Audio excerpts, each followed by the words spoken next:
Hello little champs, welcome to chemistry prep. तो हम पढ़ रहे थे केमिकल काइनेटिक्स। तो हम पहला लेक्चर कवर कर चुके हैं जिसमें हमने देखा कि केमिकल काइनेटिक्स क्या होता है। केमिकल काइनेटिक्स क्या होता है कि केमिकल्स की मूवमेंट को हम पढ़ते हैं। तो साइंटिस्ट के पास तीन मेन सवाल आ रहे थे जब वो कोई डिस्कवरी कर रहे थे। वो क्या क्या सवाल थे कि जो तुम्हारी रिएक्शन है वो तुम्हारी होएगी या नहीं होएगी, अगर वो होएगी तो कितना प्रोडक्ट बनाएगी और कितने टाइम में हो जाएगी। ये तीन क्वेश्चन हमेशा साइंटिस्ट के दिमाग में आते थे, तो हमने उनको ही पढ़ना था। तो उनको जानने के लिए हमने क्या किया, अगर रिएक्शन पता होगी कि मतलब कि हो रही है या नहीं हो रही है, वो किस पे डिपेंड करेगा, तुम्हारी फिजिबिलिटी पे, जो कि हम पढ़ते हैं थर्मोडाइनमिक्स के अंदर। ठीक है, उसके बाद हमने पढ़ा कि रिएक्शन जो होती है वो तुम्हारी कितना प्रोडक्ट देगी, वो तुम्हारा डिपेंड करता है एक्सटेंट के ऊपर, जो कि हम पढ़ते हैं इक्विलिब्रियम के अंदर। और तुम्हारी रिएक्शन कितनी फास्ट या स्लो होगी ये हम पढ़ते हैं स्पीड के अंदर, जो कि हम पढ़ते हैं केमिकल काइनेटिक्स में। तो हम इसमें बेसिकली स्पीड के बारे में जानने वाले हैं। उसके बाद हमने थर्मोडायनेमिक्स वर्सेस काइनेटिक्स का क्या देखा था, मतलब वो डिफरेंस देखा था एक प्रॉपर, जिसमें हमने जाना कि थर्मोडायनेमिक्स क्या होती है, काइनेटिक्स, दोनों में फर्क क्या होता है। उसके बाद हमने पढ़ा था रेट ऑफ रिएक्शन। हमने बोला कि जो सबसे पहले तुम्हारा पहुंच जाएगा, रेस को जीत जाएगा, वो तुम्हारा क्या बन जाएगा, प्रोडक्ट बन जाएगा। तो रेट ऑफ रिएक्शन की अगर डेफिनेशन आती है तो मैंने वो तुम्हें बताई थी कि वो क्या होती है कि कितनी स्पीड से तुम्हारा रिएक्टेंट क्या हो रहा है, प्रोडक्ट के अंदर कन्वर्ट हो रहा है ना। तो जो रिएक्टेंट, अब रिएक्शन के अंदर दो चीजें होती है, रिएक्टेंट और प्रोडक्ट। रिएक्टेंट क्या होते हैं, जो तुम्हारे रिएक्शन में पार्टिसिपेट करते हैं। जैसे कि यहाँ पे एक रेस हो रही थी, उसमें क्या थी, ये तीन रिएक्टेंट थे, और जो सबसे पहले रेस में पहुंच जाता है, जैसे जैसे जितनी जितनी स्पीड से वो विनिंग लाइन को क्रॉस करते जाएंगे, वो प्रोडक्ट बनते जाएंगे, है ना। तो जो तुम्हारा रिएक्टेंट होता है वो डिक्रीज होता जाता है, और जो प्रोडक्ट होता है वो इंक्रीज होता जाता है। इसीलिए हम नेगेटिव साइन शो करते हैं जब हम रेट लिख रहे होते हैं। रिएक्टेंट क्या हो रहा होता है, डिक्रीज हो रहा होता है, इसलिए हम नेगेटिव साइन शो करते हैं। और जो प्रोडक्ट हो रहा होता है वो फॉर्म हो रहा होता है, इसलिए वहां पे क्या होता है, पॉजिटिव साइन होता है। उसके बाद अगर हम ग्राफ देख रहे थे कंसंट्रेशन वर्सेस टाइम का, तो रिएक्टेंट हमारे डिक्रीज हो रहे थे, इसलिए उनका ग्राफ कुछ ऐसा बना था, और प्रोडक्ट का तुम्हारा इंक्रीजिंग ग्राफ बना था। उसके बाद हमने देखी थी स्पीड। स्पीड क्या होती है तुम्हारी, कि कितनी फास्ट तुम्हारी रिएक्शन हो जाएगी। अब कुछ रिएक्शन फास्ट होती हैं, कुछ रिएक्शन स्लो होती हैं, डिपेंड करता है डिफरेंट कंडीशन पे, और भी बहुत सारी चीजों पे वो डिपेंड करती है। तो फास्ट रिएक्शन के कुछ एग्जाम्पल हमने डिस्कस किए थे, जैसे कि हमने बोला था कि तुम्हारा क्या होता है, जो आयनिक रिएक्शन होती हैं वो तुम्हारी क्या होती हैं, फास्ट होती हैं, जैसे प्रेसिपिटेशन ऑफ सिल्वर क्लोराइड। उसके बाद स्लो रिएक्शन की हम जब बात कर रहे थे तो हमने देखा था कि रस्टिंग ऑफ आयरन जो होती है वो तुम्हारी स्लो रिएक्शन हो जाती है। उसके बाद हमने जाना कि तुम्हारा रेट जो है वो क्या होएगा, रिएक्शन का रेट। तो उसके लिए हमने एक फॉर्मूला पढ़ा था, change in amount of reactant और product divided by change in time, है ना। और हमने पूरा रेट लिखना देखा था, उससे रिलेटेड हमने क्वेश्चन भी डिस्कस किए थे। उसके बाद हमने rate of appearance and disappearance भी डिस्कस किया था, जैसे कि रेट के अंदर तुम्हारा स्टिकोमेट्री जो होती है वो रेसिप्रोकल होके नीचे आ जाती है, और रिएक्टेंट होगा या प्रोडक्ट होगा उसके बेसिस पे हम साइन लगा रहे थे। उसके बाद हमने उनके कुछ क्वेश्चन किए थे, जैसे तुम्हारे नीट में जो प्रीवियस ईयर आए हुए हैं, सीबीएसई में आए हुए हैं, तो हमने वो सारे क्वेश्चन डिस्कस कर लिए थे। अब आज हमें पढ़ना है average and instantaneous rate. Average और इंस्टेनियस रेट क्या होता है, जब हम रेट ऑफ रिएक्शन को पढ़ रहे थे वो क्या था कि तुम्हारी रिएक्शन कितनी स्पीड से हो रही है। अब उसको ही हमने फर्दर डिवाइड कर दिया, एक हमने बांट दिया एवरेज रेट को, एक बांट दिया इंस्टेनियस रेट को। अब वो डिपेंड करता है कि कितने टाइम पीरियड में तुम्हारी रिएक्शन हो रही है। अगर टाइम पीरियड तुम्हारा फाइनाइट होएगा तो हम बोल देते हैं कि हम एवरेज रेट देख रहे हैं, ठीक है। और अगर तुम्हारी रिएक्शन जो है वो इनफाइनाइट है तो तुम बोल देते हैं इंस्टेनियस रेट है, ठीक है। तो आर एवरेज क्या हो जाएगा, डेल्टा सी बाय में डेल्टा टी, कि कितना चेंज हुआ है कंसंट्रेशन के अंदर, divided by change in time, कितना चेंज हुआ तुम्हारे कंसंट्रेशन के अंदर डिवाइडेड बाय टाइम, उसका क्या हो जाएगा, रेट हो जाएगा तुम्हारा। अब जो एवरेज रेट होता है वो तुम्हें एग्जैक्ट इंफॉर्मेशन नहीं देता कि तुम्हारी जो रिएक्शन है वो कंप्लीट होगी या नहीं। एवरेज जो होती है वो बेसिकली तुम्हें बताती है कि तुम्हारी रिएक्शन कितनी कंप्लीट हो रही है। बट इसके कुछ ड्रॉबैक्स भी होते हैं, तो वो ड्रॉबैक्स क्या है कि वो एग्जैक्ट इंफॉर्मेशन नहीं दे पाती मोस्ट केसेस में। But about the completion of reaction, average क्या है कि तुम्हारा जो छोटे छोटे स्टेप में, जैसे अगर मान लो कि एक रेस है तुम्हारी 100 मीटर की, ठीक है, और उसमें डिफरेंट डिफरेंट टाइप के बच्चे दौड़ रहे हैं, ए बी सी डी, ये चार जो थे रिएक्टेंट वो दौड़ रहे थे, ठीक है। तो ये क्या बताएगी कि तुम्हें एवरेज रेट बता देगी कि सबसे पहले तुम्हारा कौन विन किया है रेस के अंदर, तो वो हो जाता है तुम्हारा एवरेज, कि हमने ऊपर से एवरेज देख लिया कि सबसे पहले कौन पहुंचा। हमने ये नहीं देखा जैसे रेस स्टार्ट हुई, मान लो सबसे पहले आगे था बी, बट ए ने उसे विनिंग लाइन के क्रॉस क्या कर दिया, क्रॉस कर दिया। अब ए जो है वो विन कर गया, तो ए क्या हो जाएगा, मतलब इस एवरेज रेट जो होगी वो तुम्हें ये बताएगा कि विन कौन हुआ है, ये नहीं बताएगा कि किस पर्टिकुलर टाइम पे कौन आगे था। जैसे मान लो तुम्हारी रेस जो थी वो थी 5 मिनट की रेस थी, 100 मीटर की रेस थी। अब ए जो है वो जीत गया, वो बता रहा है एवरेज, ठीक है, कि ए जीत गया है। और अगर तुम्हें जानना है कि 2 मिनट पे कौन मतलब आगे था ए बी सी डी में से, तो तुम नहीं बता पाओगे कौन आगे था। तो एवरेज जो होता है वो एक पर्टिकुलरली टाइम पे नहीं बता पाता, एग्जैक्ट इंफॉर्मेशन एक पर्टिकुलर टाइम की नहीं दे पाता, इसलिए इसका ये मेजर ड्रॉबैक है। इसलिए हम इसको यूज नहीं करके इंस्टेनियस रेट को यूज करते हैं जनरली, ठीक है। एवरेज क्या बताता है कि ओवरऑल तुम्हारी रिएक्शन का रेट क्या रहा है, वो ये नहीं बताता कि एक पर्टिकुलरली इंस्टेंट ऑफ टाइम पे उसका रेट क्या रहा होगा। जैसे तुम यहाँ देखते हो चेंज इन कंसंट्रेशन बाय में चेंज इन टाइम, मतलब कि कितना चेंज हुआ होगा वो ये बता देगा, बट ये नहीं बता पाएगा एक पर्टिकुलर टाइम पे क्या था, ठीक है। उसके बाद अगर तुम इसके एग्जाम्पल की बात करो तो जैसे कि हाइड्रोलिसिस होगी एस्टर की, एस्टर की जब हाइड्रोलिसिस होती है तो क्या बनता है, एसिड और अल्कोहल बनता है, वही तुम्हारे क्या हो जाएगी, एवरेज रेट का एग्जाम्पल हो जाएगा, ठीक है। उसके बाद आता है कि इंस्टेनियस रेट। अब हमने बोला एवरेज जो होता है वो एक पर्टिकुलरली टाइम पे मेजर नहीं कर सकता कि क्या रिएक्शन रेट रहेगा। जैसे अगर तुम्हारी 100 मीटर की रेस थी, 5 मिनट में वो पहुंच गया, ए जीत गया, ठीक है। अब वो नहीं बता पाएगा एवरेज की 2 मिनट पे कौन आगे था, कौन जीत रहा था, ठीक है। तो एवरेज जो होता है can't be use to measure the measure at instant as it would be constant for the time interval. अगर तुम जैसे एवरेज जो होता है वो एक पर्टिकुलरली टाइम के लिए कांस्टेंट होता है, वो ओवरऑल बताता है तुम्हें, एक पर्टिकुलर टाइम के लिए जब तुम निकालने जाओगे तो वो कांस्टेंट वैल्यू दे देगा तुम्हें, इसलिए इसका ये मेजर ड्रॉबैक है, इसलिए हम जनरली इस मेथड को यूज नहीं करते हैं। वो फॉर ऑल प्रैक्टिकल पर्पसेस, जब हमें प्रैक्टिकल पर्पसेस के लिए यूज करना होता है तो हम क्या यूज करते हैं, इंस्टेनियस रेट को यूज करते हैं। इंस्टेनियस रेट को यूज करने का यही है कि हमें एक पर्टिकुलरली टाइम पे अगर रिएक्शन देखनी है कि वो कैसी टेक प्लेस हो रही है, फास्ट है, स्लो है, तो हम उसे जान सकते हैं, ठीक है। Can be calculated from the concentration. और जो इंस्टेनियस रेट है उसे कैसे कैलकुलेट कर सकते हो तुम, एक मतलब ग्राफ के थ्रू ड्रॉ कर सकते हो। जैसे कि तुम क्या करो, कंसंट्रेशन वर्सेस टाइम का ग्राफ बना लो, कंसंट्रेशन वर्सेस टाइम का ग्राफ बना लिया, जैसे यहाँ पे एक ग्राफ बना लिया तुमने कंसंट्रेशन वर्सेस टाइम का, ठीक है। अब वहां पे एक टेंजेंट ड्रॉ कर दो, ठीक है, और तुम्हें क्या मिल जाएगी, तुम्हारी इंस्टेनियस रेट की वैल्यू मिल जाएगी, ठीक है। अब तुम जान चुके हो एवरेज रेट और इंस्टेनियस रेट में क्या डिफरेंस होता है। एवरेज जो होता है वो तुम्हें ओवरऑल रेट देता है कि तुम्हारी रिएक्शन का ओवरऑल रेट क्या होगा, और बल्कि इंस्टेंट जो होता है वो एक पर्टिकुलरली टाइम पे तुम्हें देता है, और उससे कैसे फाइंड आउट करते हैं, जब तुम टेंजेंट के थ्रू फाइंड आउट कर सकते हो। जैसे तुम्हें ग्राफ दे रखे है उसके ऊपर टेंजेंट ड्रॉ करो, तुम्हें तुम्हारे मतलब इंस्टेनियस रेट की वैल्यू मिल जाएगी। और एवरेज की अगर वैल्यू निकालनी है तो उसके लिए तुम्हारा एक पर्टिकुलरली फॉर्मूला है, डेल्टा सी बाय में, कि जितना चेंज हुआ है कंसंट्रेशन में divided by change in time, उससे तुम निकाल सकते हो तुम्हारा एवरेज रेट, ठीक है।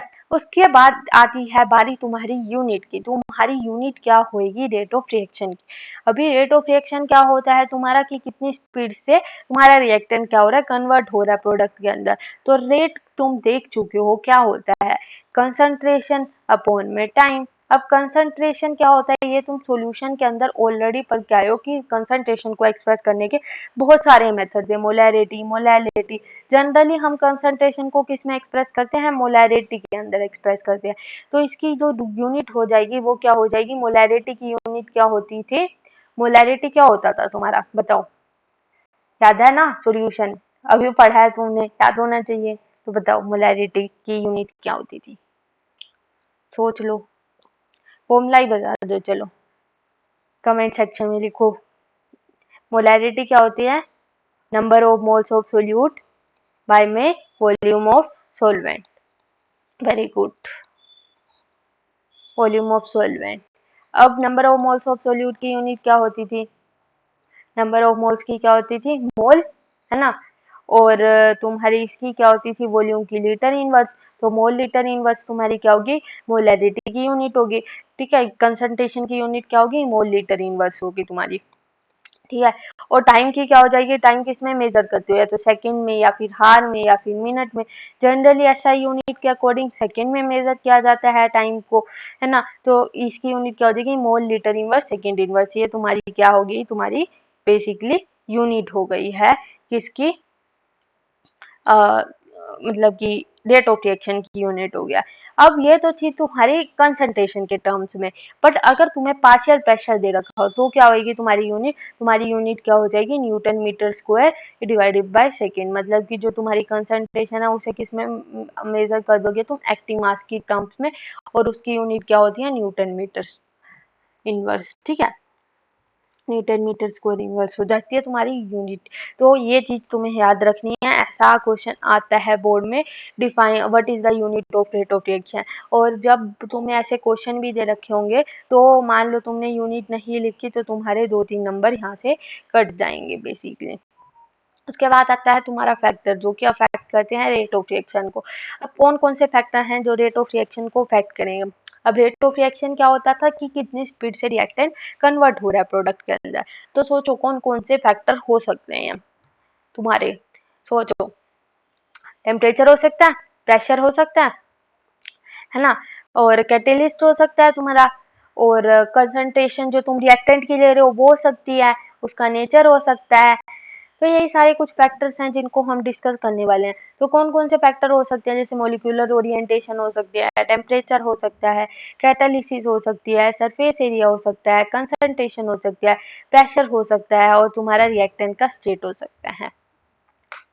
ठीक है, तो हम एक एक करके हर एक स्टेप को देखने वाले हैं। तो factor affecting the reaction rate, सबसे पहला फैक्टर आता है तुम्हारा कंसंट्रेशन ऑफ रिएक्टेंट। क्योंकि रिएक्शन रेट क्या होता है कि कितने रिएक्टेंट तुम्हारे कन्वर्ट हो जाएंगे, किस स्पीड से रिएक्टेंट कन्वर्ट होंगे प्रोडक्ट के अंदर, है ना। तो उसकी सबसे पहले जो हमारा रिएक्शन में पार्टिसिपेट कर रहा है, मतलब जो रेस में पार्टिसिपेट कर रहा है, उसकी भी तो कंसंट्रेशन देखनी पड़ेगी ना। मान लो एक ही बच्चा पार्टिसिपेट कर रहा है तो वही जीत जाएगा।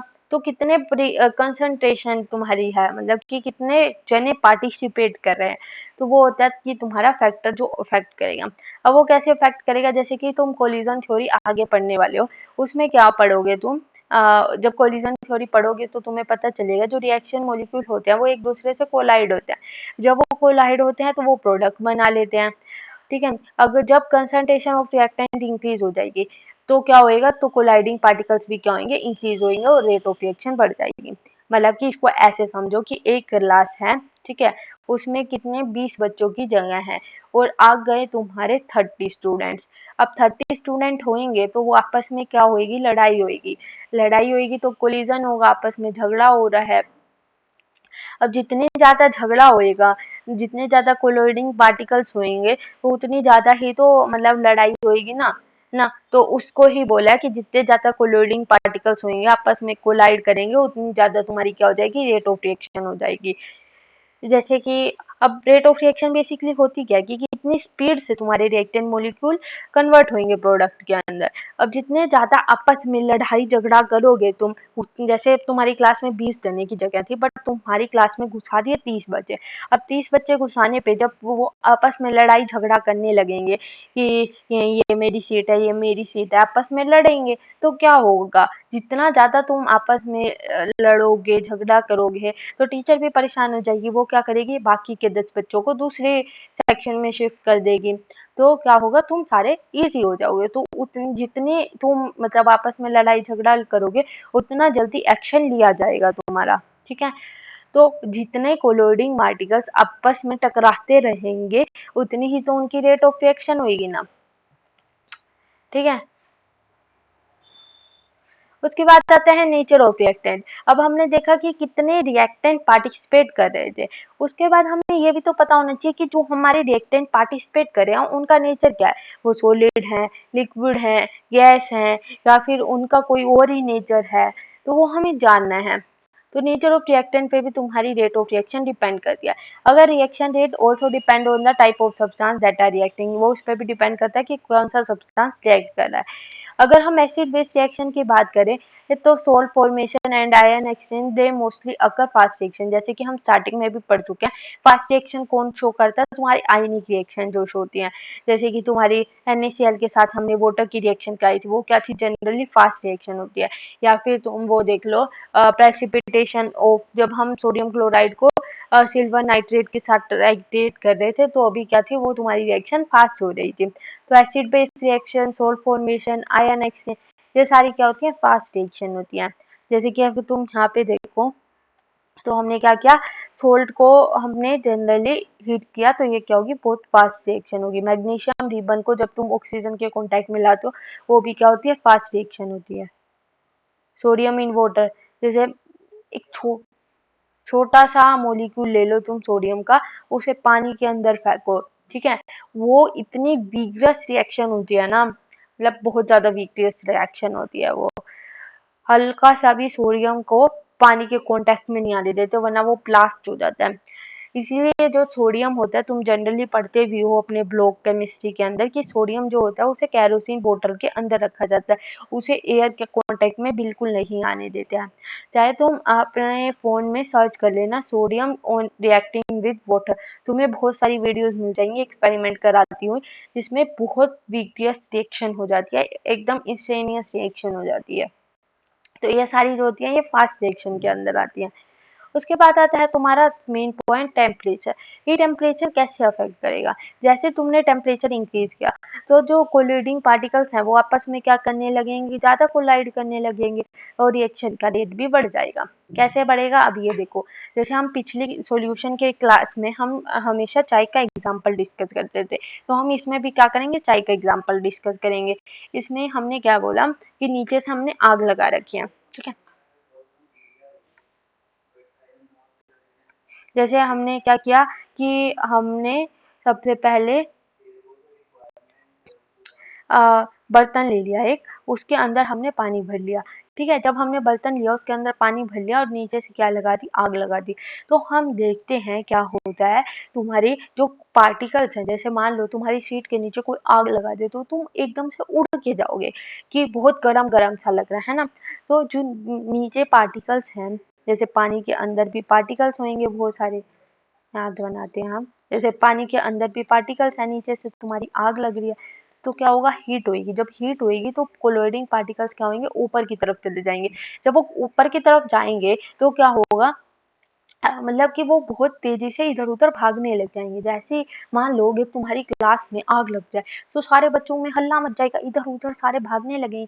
जैसे ही इधर उधर भागोगे तो क्या होगा कि वैसे ही मॉलिक्यूल भी जब इधर उधर भागते हैं तो उनकी क्या होता है? रेट ऑफ रिएक्शन बढ़ जाती है, कि उनकी स्पीड बढ़ जाती है, ठीक है। जब उनकी स्पीड बढ़ जाती है तो उनका रेट ऑफ रिएक्शन बढ़ जाता है। पर ये रिएक्शन पे उस पर भी डिपेंड करती है कि तुम्हारी एक्सोथर्मिक रिएक्शन है या एंडोथर्मिक रिएक्शन है। जैसे हम जनरली पढ़ चुके हैं, हमारी दो रिएक्शन होती है, एक एक्सोथर्मिक एक एंडोथर्मिक। एंडोथर्मिक क्या होती है? कि जिसमें हमें हीट एंटर करनी होती है, एक्सोथर्मिक जिसमें हमारी हीट निकलती है। एंडोथर्मिक का एग्जाम्पल क्या था हमारा? जैसे हम चाय बना रहे थे घर में जनरली, तो वो होते तुम्हारा एंडोथर्मिक का एग्जाम्पल। एक्सोथर्मिक में क्या था? जब हम आटा गूंथते हैं तो हमारे हाथ जो होते हैं, वो पाम जो होती है वो रेड हो जाती है। वो क्यों होती है? क्योंकि हीट रिलीज आउट हो रही होती है, तो वो फील होती है हमको, रेड हो जाते हैं हमारे हाथ, ठीक है। And increase in temperature increase the rate of forward reaction और बैकवर्ड रिएक्शन। तो ये उस पर भी डिपेंड करती है और भी बहुत सारी कंडीशन डिपेंड करती है टेम्परेचर के टाइम पे भी, ठीक है। ये तुम्हारी रेट ऑफ रिएक्शन फॉरवर्ड जाएगी या बैकवर्ड जाएगी, ये तुम ली चार्टियर प्रिंसिपल में पढ़ते हो कि कब फॉरवर्ड जाती है कब बैकवर्ड जाती है। तुम्हें ये जानने की कोई जरूरत नहीं है, बस इतना ही जान लो कि टेम्परेचर का इफेक्ट होता है। क्या इफेक्ट होता है? जब तुम टेम्परेचर बढ़ाते हो तो कोलोइडिंग पार्टिकल्स आपस में कोलाइड करने लगते हैं, जिसकी वजह से रेट ऑफ रिएक्शन क्या हो जाता है? इंक्रीज हो जाता है जनरली, ठीक है। उसके बाद आता है तुम्हारी सरफेस एरिया। ये तुम्हारा सरफेस एरिया क्या होगा? अब मान लो एक क्लास में तो 5 बच्चों की बैठने की जगह, एक क्लास में क्या है? 10 बच्चों के बैठने की जगह। तो तुम ऐसे नहीं सोचो, ऐसे सोचो कि एक रेस में 5 जने पार्टिसिपेट कर रहे हैं, एक में 10 जने पार्टिसिपेट कर रहे हैं, तो किसकी रेट ऑफ रिएक्शन ज्यादा होगी? सोचो। तब तक हम ये टॉपिक पढ़ते हैं, सरफेस एरिया ऑफ रिएक्टेंट। तो हमने क्या किया, हमने दो सॉलिड ले लिए, एक ये ले लिया और एक ये ले लिया। तो हमने क्या किया, पहले तो पार्टिकल्स क्या थे, सारे इकट्ठे बैठे थे, ठीक है। तो हमने क्या किया कि उस सॉलिड को, जैसे सारे इकट्ठे बैठे थे, उनको क्या कर दिया, छोटे छोटे पार्ट्स में बांट दिया। सॉलिड को छोटे छोटे पार्ट्स में बांटने पे तो more molecule will be present at the surface, but it means that the frequency of the collision occur rapidly, which most likely occur as a result reaction will occur more rapidly। ठीक है, अब जितने ज्यादा तुमने ये surface area बढ़ा दिया, surface area क्या होता है कि पहले तो मान लो ये इतनी सी जगह थी तुम्हारे पास, अब मान लो कि बहुत सारी जगह है, इधर इधर इधर इधर इधर इधर इधर, ऐसे तुमने छोटे छोटे पार्ट्स में इसको तोड़ दिया। ठीक है, ये पूरा तुम्हारा क्रिस्टल था, पर तुम्हें गुस्सा आया, तुमने उसे तोड़ दिया। जब तोड़ा तो वो छोटे छोटे पार्टिकल्स में टूट जाएगा, तो उसमें क्या होगा, तो तुम्हारा सरफेस एरिया है वो इंक्रीज हो जाएगा। पहले तुम्हारे पास ये बाउंड्री बाउंड्री वाली ही जगह थी जिसपे पार्टिकल्स आके बैठ सकते थे। अब क्या हो गया कि ये वाली पूरा सरफेस हो गया, ये पूरा सरफेस हो गया, ये पूरा सरफेस हो गया, ये पूरा सरफेस हो गया, ये पूरा सरफेस हो गया, ये पूरा सरफेस हो गया, ये पूरा सरफेस हो गया, ये पूरा सरफेस हो गया। तो ऐसे बहुत सारा सरफेस इंक्रीज हो गया। अब जब सरफेस इंक्रीज होएगा तो रिएक्शन उन पे ज्यादा इंक्रीज हो जाएगी, मतलब कि ज्यादा वहां पे हो सकती है। तो सरफेस एरिया इंक्रीज करने पे भी तुम्हारा क्या होता है, रिएक्शन जो होती है वो मोर रैपिडली होने लग जाती है। उसके बाद आता है कैटेलिस्ट। कैटेलिस्ट क्या होता है कि तुम्हारी रेट ऑफ रिएक्शन तुम पढ़ते हो जनरली, कैटेलिस्ट वो रेट ऑफ रिएक्शन होते हैं जिसको हम मतलब जो रिएक्शन में पार्टिसिपेट नहीं करते, बस इंक्रीज कर देते हैं या प्रोमोट कर देते हैं। जैसे कि जब तुम रेस में पार्टिसिपेट कर रहे होते हो तो तुम भाग रहे हो, बट रिएक्टेंट तुम ही हो, भाग रहे हो। पर क्या होता है कि जो तुम्हारे पेरेंट्स हैं या फैमिली मेंबर्स हैं या फिर तुम्हारे दोस्त वगैरह हैं, वो तुम्हें मोटिवेट करने के लिए वहां पे बैठे होते हैं। एनुअल फंक्शन होता है जैसे, तो बच्चे भाग रहे होते हैं, स्पोर्ट्स मीट होती है, तो सब भाग रहे हैं, तो तुम्हारे दोस्त तुम्हें चीयर अप कर रहे हैं कि एंजल एंजल एंजल, तो तुम्हारे अंदर क्या होता है कि एक मोटिवेशन आती है कि हमें करना है, कि हमें कोई प्रोमोट कर रहा है। वैसे ही कैटलिस्ट होते हैं, वो रिएक्शन में पार्टिसिपेट नहीं करते, बट वो प्रोमोट करते हैं उन्हें कि वो अपनी रेट ऑफ रिएक्शन को इंक्रीज कर दें या डिक्रीज कर दें। तो ये उस पर डिपेंड करते हैं। ठीक है, तो तुम्हारे पेरेंट्स जो है वो तुम्हारी लाइफ के क्या है, कैटलिस्ट है, वो तुम्हें प्रमोट करते हैं। तुम्हें पढ़ना तुम्हें खुद ही है, बट तुम्हें क्या होता है कि मोटिवेशन चाहिए होती है, तो वो क्या होती है, वो मोटिवेशन तुम्हारी कैटलिस्ट ही होती है। ठीक है, तो हमने जनरली अभी तक 5 फैक्टर देखे। सबसे पहला हमने देखा तुम्हारा सबसे पहला फैक्टर कौन सा देखा हमने, कौन सा देखा, जो कंसंट्रेशन ऑफ रिएक्टेंट देखा। कंसंट्रेशन ऑफ रिएक्टेंट में बोला कि जितने ज्यादा रिएक्टेंट मॉलिक्यूल होंगे उतनी ज्यादा तुम्हारी कंसंट्रेशन ऑफ रिएक्टेंट होगी। उसके बाद हमने जाना कि तुम्हारा जो नेचर है रिएक्टेंट का वो कैसा होगा, सॉलिड होगा, लिक्विड होगा या गैस होगा, उस पर डिपेंड करता है तुम्हारा एसिड बेस रिएक्शन, जैसे कि होती है कुछ फास्ट होती है, कुछ स्लो होती है। वहीं अगर तुम रस्टिंग ऑफ आयरन देखो, वो स्लो रिएक्शन होती है।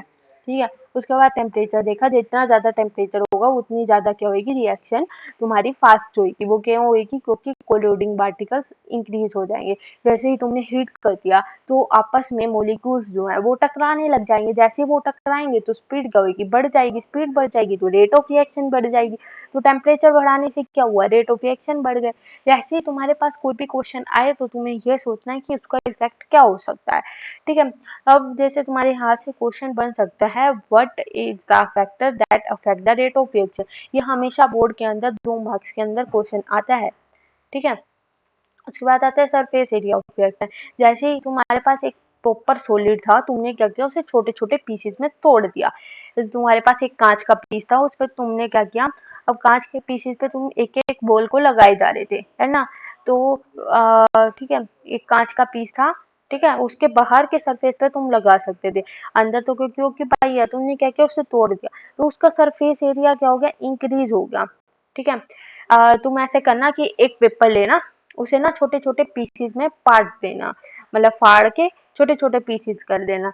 पर तुम देखोगे कि जो सरफेस एरिया है, पहले क्या था, इतना सा सरफेस एरिया था, अब क्या है, वो सरफेस एरिया बढ़ गया। सरफेस एरिया बढ़ गया तो तुम क्या कर सकते हो, वहां पे रेट ऑफ रिएक्शन बढ़ जाएगी, क्योंकि वहां पे अब कोलिजन जो हो सकता है मॉलिक्यूल्स का वो ज्यादा होगा।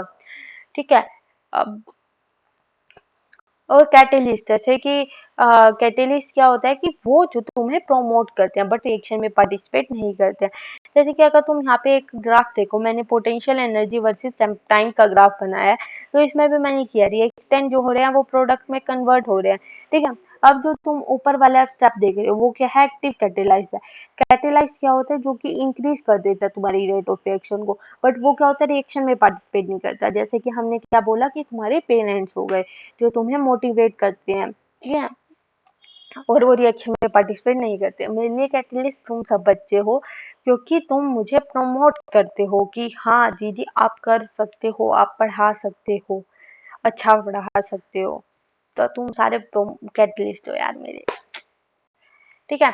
उसके बाद हमारा आता है रेट लो। रेट लो हम नेक्स्ट क्लास में डिस्कस करेंगे, रेट लो के क्वेश्चन करेंगे साथ में, और ऑर्डर ऑफ रिएक्शन और मोलिकुलरिटी पढ़ते हैं नेक्स्ट क्लास में। तो अभी के लिए यहाँ से बस एक ही क्वेश्चन बन सकता है, what is the factor that affect the rate of reaction. और जो तुमने अभी एवरेज और इंस्टेंटेनियस रेट पढ़ा है, ये तुम्हें आगे भी काम आने वाला है।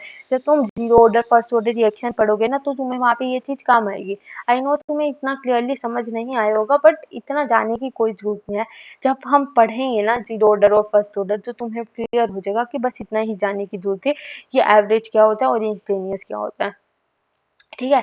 तो मिलते हैं नेक्स्ट वीडियो में, बाय बाय गाइस।